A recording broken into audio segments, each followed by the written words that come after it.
తకిట తకజం తతికిటతం తకిట తకజం తతికిన్నతం తకిట తకజం కడదగదరగడదం తకిట తకజం కడదగదరగడదం తకిట తక తతరు తకిట తక తకిట తక తతరు తకిట తక తకిట తక తతరు తకిట తక తదింగినతం తదింగినతం తదింగినతం। इकत एक रंगाई तकनीक है जो वस्त्रों पर पैटर्न के लिए प्रयोग किया जाता है और जिसकी रंगाई से पहले यार्न पर रेजिस्ट रंगाई का प्रयोग किया जाता है और फिर कपड़ों पर बुनाई की जाती है। इस तकनीक को तेलुगु की स्थानीय बोली में चिटकू, उड़ीसा में बंधा और गुजरात में इसे पटोला के नाम से जाना जाता है। इसका सबसे पहला चित्रण 6वीं सदी के गुफा 1 में अजंता के भित्ति चित्रों में पाया जाता है। इकत की तकनीक गुजरात और दक्कन से रेशम मार्ग के साथ मध्य एशिया में बौद्ध धर्म के साथ फैल गई।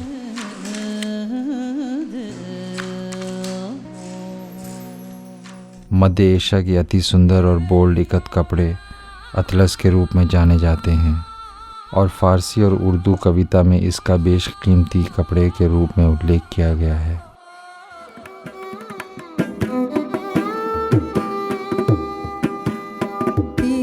बाजे प्याला पिया जाए ना, पिया बाजे प्याला पिया जाए ना, पिया बाजे एक दिल जिया जाए ना, पिया बाजे एक दिल जिया जाए ना, पिया बाजे प्याला पिया जाए ना, पिया बाजे एक दिल जिया जाए ना, पिया बाजे प्याला पिया जाए ना।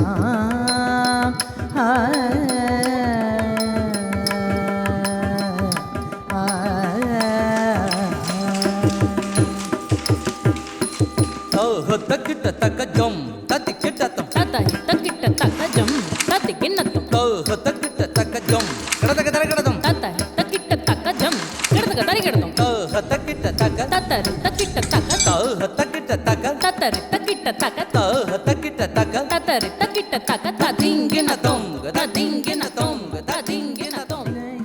भारत के पूर्वी तट से इकत दक्षिण पूर्व एशिया और जापान में फैला।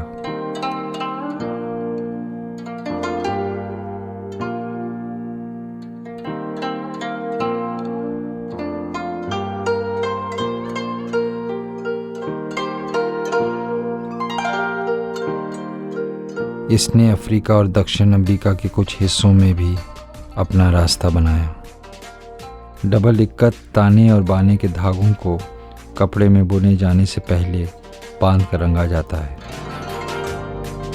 क्योंकि इन्हें बनाने के लिए गहन कुशल श्रम आवश्यक होता है। भारत के कई इक्कत बुनाई केंद्रों में से पोचमपल्ली एक महत्वपूर्ण केंद्र है। इन्हें जापान और इंडोनेशिया में भी उत्पादित किया जाता है।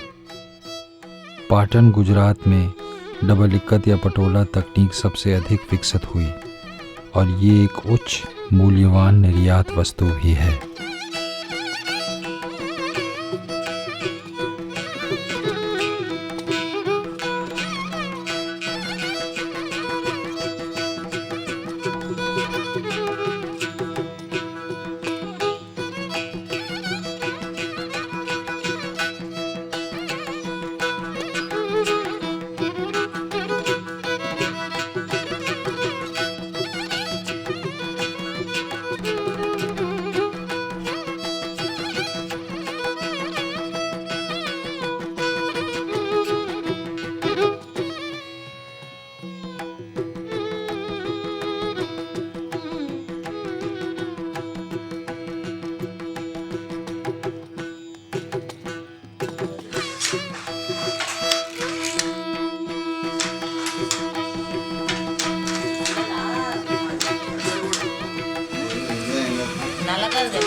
दक्कन में एक सरल तकनीक थी जिसका उपयोग चिराला में बने चौकोर रुमालों के लिए किया जाता था। वे ज़्यादातर अफ्रीका और अरब में निर्यात किए गए थे, जहाँ काफिया और पगड़ी बनाने के लिए इसका इस्तेमाल किया जाता था। तेलिया रुमाल जो मध्य पूर्वी बाजार के लिए था,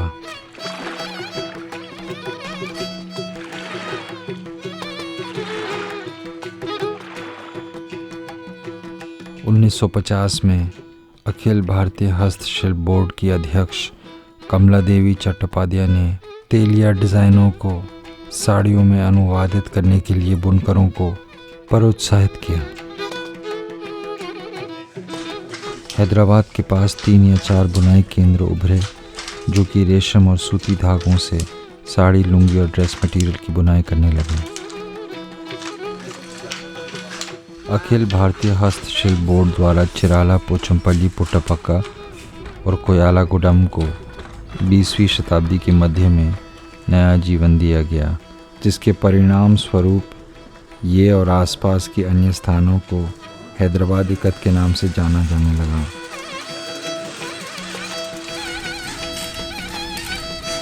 और ये उस उत्पादन के महत्वपूर्ण केंद्र बन गए। इनमें से पोचमपल्ली सबसे अधिक महत्वपूर्ण रहा, जहाँ इकत तकनीक को भूदान आंदोलन के साथ जोड़ा गया और इस गांव को भूदान पोचमपल्ली के नाम से जाना जाने लगा। पहले पोचमपल्ली इकत साड़ी में केवल बॉर्डर और पल्लू में इकत डिज़ाइन के पट्टे हुआ करते थे। सरल पोचमपल्ली साड़ी में से कुछ अभी भी इस शैली में बुनी जाती हैं, जो कि विजयनगर काल से जुड़े हैं।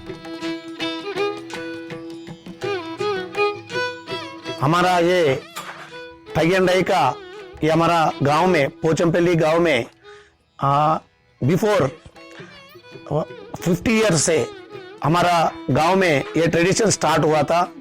अपने पास हमारा गांव में कम से कम आज ये टाई एंड डाई वेराइटीज के अंदर कम से कम 5000 के ऊपर व्यूवर्स ये आइटम के ऊपर डिपेंड होके सबको खाने का और ये कम से कम इधर जीने का लिए ये हमारा काम अभी यूज हो रहा है। ये हमारा काम में बहुत मेहनत रहता। इकत में यान के गुच्छे बनाए जाते हैं। इन गुच्छों को वांछित पैटर्न के अनुसार धागे से कसकर बांधा जाता है। इसके बाद इन बांधे हुए गुच्छों को रंगा जाता है।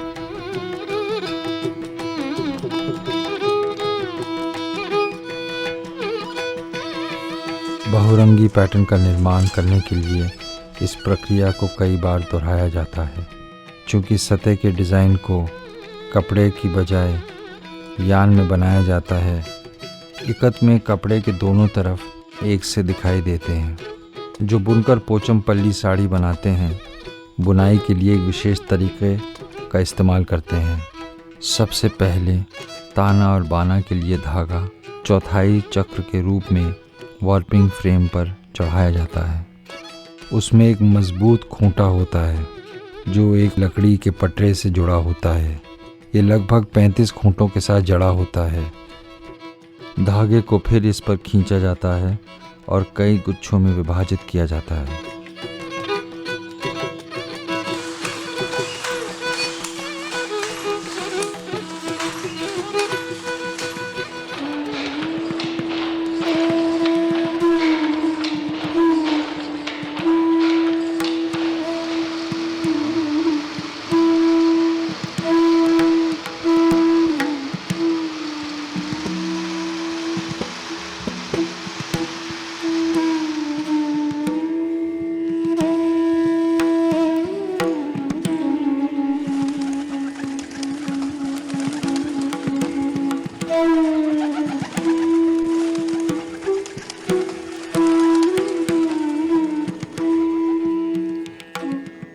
ये तेले रुमाल का डिजाइन है, सिर्फ ये वार्प में है, जो लेंथ वाइज डिजाइन का है। ये अगर ये डिजाइन वेफ्ट में बनाए तो डबल इकत होता है। अभी सिर्फ वार्प थ्रेड के साथ हम बना के रखा है।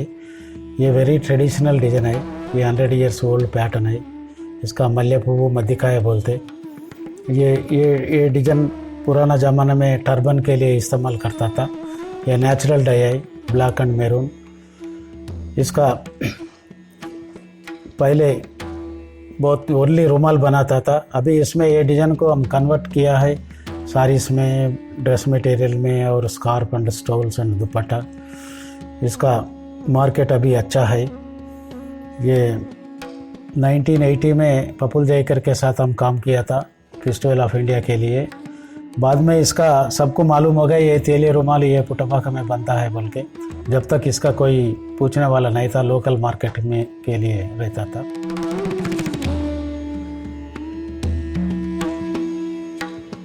तेली रुमाल का है ट्रेडिशनल तेली रुमाल डिजाइन इन डिफरेंट डिजाइन है इसमें। 100 मोटिव्स इन वन पीस।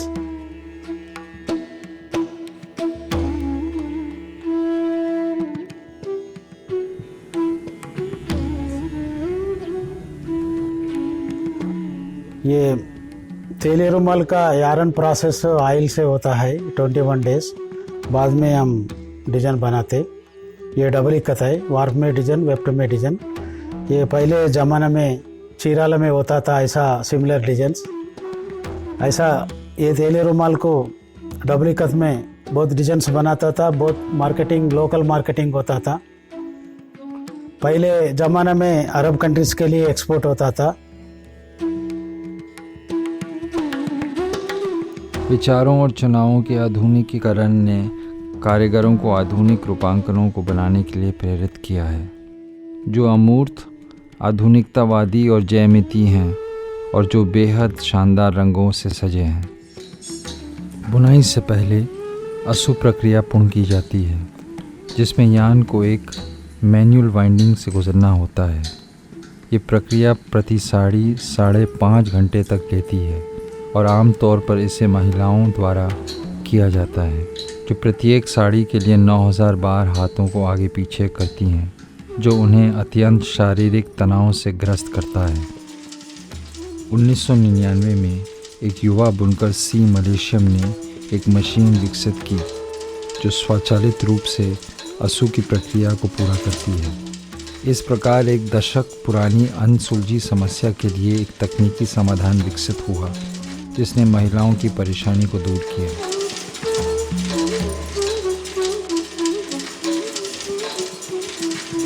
इस मशीन ने बुनकर समुदाय में क्रांति ला दी।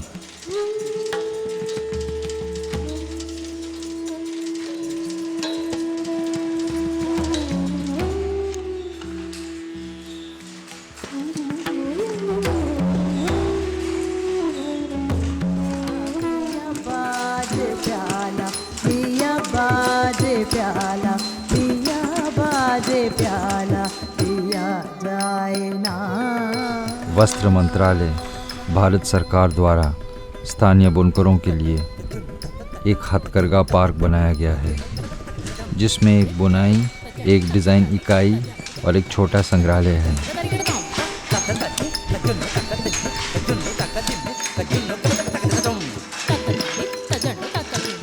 हमारा जो यूरोप कंट्रीज़ में और अमेरिका में स्टोर्स में ज़्यादा डिमांड है, और जो हमारा जो कपड़ा जो हैंडलूम पार्क में बनता है completely as of free colours we are making here. हम इधर बनाते हैं completely as of free colours and eco friendly colours. तो जर्मन देश का जो स्टैंडर्ड चाहिए, उन लोगों को जो रबिंग फास्टनेस चाहिए, जो श्रिंकेज चाहिए, वो क्वालिटी जो लोग बड़ा ऑर्डर देता है उसके लिए इवन प्रोडक्शन होना चाहिए, इन टाइम डिलीवरी होना चाहिए, क्वालिटी स्टैंडर्ड्स होना चाहिए। The reason to set up this park is the survival of the ikat industry. We, the like-minded people, joined together and have set up a common goal to make the industry more sustainable and safe.